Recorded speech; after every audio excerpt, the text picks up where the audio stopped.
Hey, it's Brock here from Rock Hill Farms. Today we're going to bale hay with the Small Farm Innovations Takakita 3x3 round baler. Unfortunately, this process of me baling this hay has drug out a lot further than I wanted it to. I didn't want to make this many videos about it, but it's a learning process for me, and the hay got rained on after being raked. So at this point, we've cut it and then raked it and then tedded it and then raked it again, and now we're ready to finally bale. So there are 5 fields here on this 40-acre property. Probably 30 of the 40 acres is being baled. This is field number 1. I'm guessing it's 10 to 12 acres. We've started every video here. We'll start here, finish on field number 5, hopefully get all that done today. So I'm gonna get on the tractor and get started. I'm gonna try to go through the setup on this baler as quickly as I can. So if someone's looking for the information about how user-friendly it is or how much setup goes into it, that information's here, but I'm also trying not to waste your time. Okay, I just hooked up the electric controller to the battery, just 2 wires to the battery, 1 quick connect cable off of the baler, plug them in, ready to go. There's no complicated setup or anything like that, and really it's not a complicated learning process to use this. We've used it on another tractor once. We made a couple bales just to make sure everything was working. And this will be my first time doing it by myself. But I want to take a minute and say thank you to Phil from Small Farm Innovations. He imports these Japanese smaller round balers. He can get the mini round balers, this mid-size, which is 3 foot by 3 foot. He can also get your bigger 4 foot, 4 by 5 foot type of balers. Those, I believe, come from Moschio, which is an Italian company. So he doesn't buy any of the cheaper Chinese balers. He only focuses on the more premium machines, even though they're built for small equipment.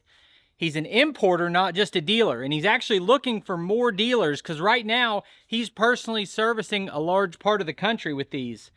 But if you're interested in baling hay with small equipment, I 100% would go to Phil from Small Farm Innovations, and he'll tell you not only what kind of equipment would work best for your tractor and your property, but he'll help teach you how to use it with the videos he's published.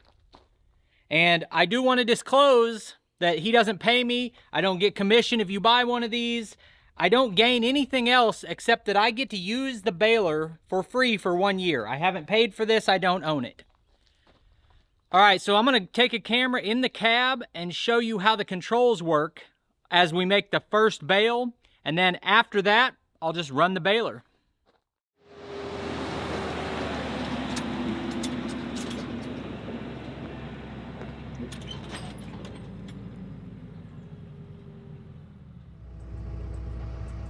Okay, so here's our control unit. This wire runs to the battery. It's just 2 wires. And there's a quick connect that comes off the baler. If it's ready to go, it says chamber closed and it says proceed right here. We've got the power switch on. It will run until it's full, and you can see the 1, 2, 3 there. As it gets up to around the 2, somewhere in that neighborhood, it will fill up. Then you'll hear a beep and a light will come on that says full, and then you stop the machine and it will automatically wrap. You don't have to do anything. It'll just start wrapping. Once it wraps, then it'll say net completed. You'll hold down the open button until the bale is ejected. You'll hold down the close button until it's closed. Then it should say proceed again, and then we'll get moving. It's fairly straightforward, really.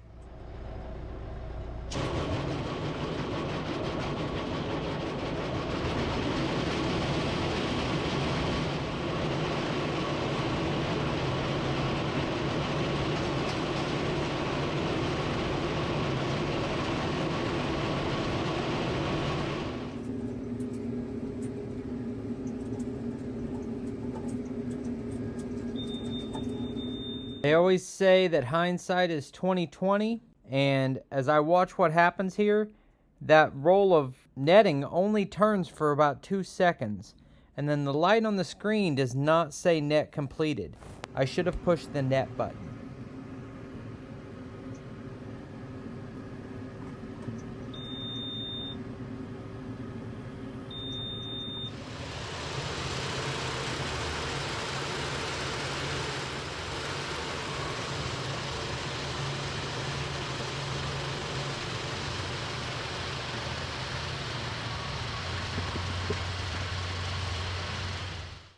So we've got good news and bad news here.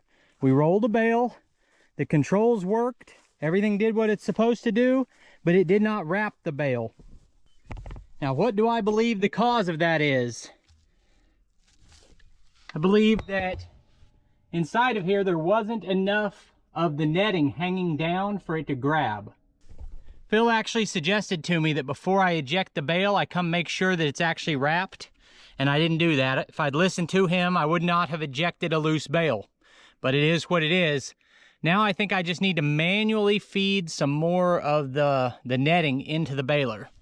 So here you can see where our netting is cut off. I think there just has to be enough netting down right here that it pulls through. So I pulled it down just a little bit further right there to see if it'll suck it in. No big deal, let's try again.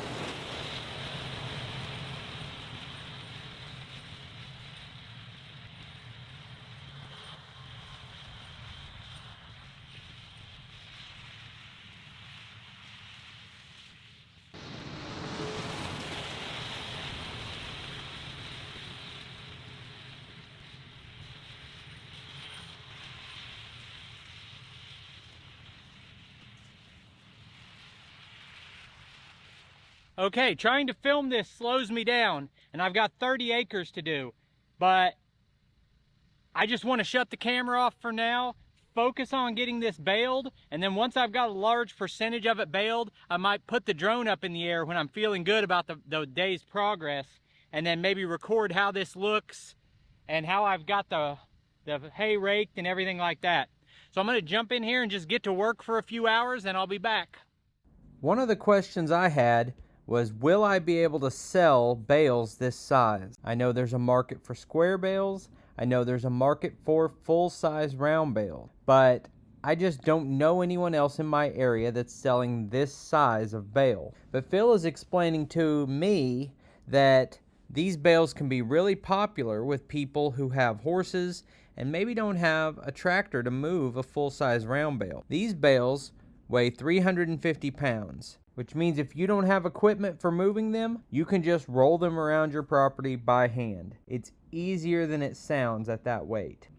Now, I think I've already got these sold, but I'm interested to hear what you guys think is a fair price for this size of bale, which is about a third as much hay as a full-size round bale, but about 5 or 6 times more hay than a square bale. All right, guys, so the reality is, I'd say I'm probably doing everything wrong. I'm raking wrong, and I'm baling wrong, and I have the wrong size tractor and the wrong size equipment, and my pattern's wrong, and I'm missing stuff.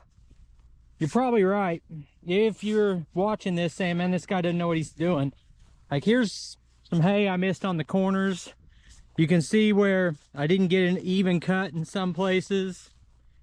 But what I do know, all that's probably and maybe and I think, what I do know is I'm having a heck of a good time. And I'm making a lot more hay bales than I thought I would.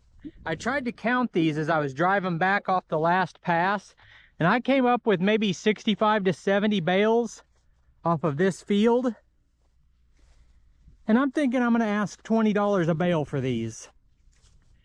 So these weigh, they're 3x3, and you would think, well, that off the top of your head, that sounds like half of a 6x6 bale, but it's not at all. So say like a 5 foot by 5 foot bale, something like that, is going to weigh a little over 1,000 pounds. These are 350 pounds. So basically these round bales are about a third of as much hay. But they're as much as 5 or 6 square bales. Square bales $5. So if you multiply that out, this is $25 to $30 of hay. Now if you say an average right now might be $65 for a big bale, and this is a third of that, then that gives you about $20 a bale. So I'm going to ask $20 a bale for these. I've asked Phil from Small Farm Innovations what he sees people getting for bales this size. obviously it varies by seasonality. If it's a rainy year, you're going to get less for your hay because people are making more hay. So it's supply and demand. But he says he sees on average between $25 and $45 a bale for these small ones. There's another factor. This is possibly what you might call trash hay. It's not fertilized and treated and made into perfect grass. There's weeds mixed into this. So it's a mix of different things.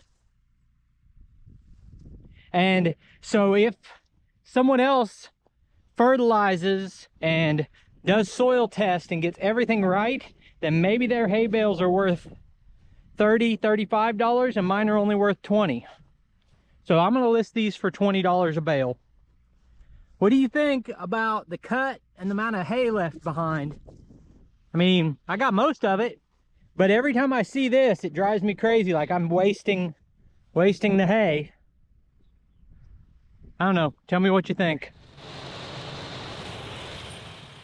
Now, if you've watched my previous videos on cutting the hay and raking and tedding, you've seen the property with the drone and kind of know what it looks like. And I've got 5 fields, with the first being the largest and the 5th being pretty good size also. This is field number 3.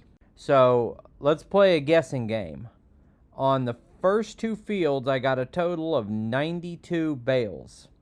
So let's try to guess how many total bales I'll get off of these 5 fields.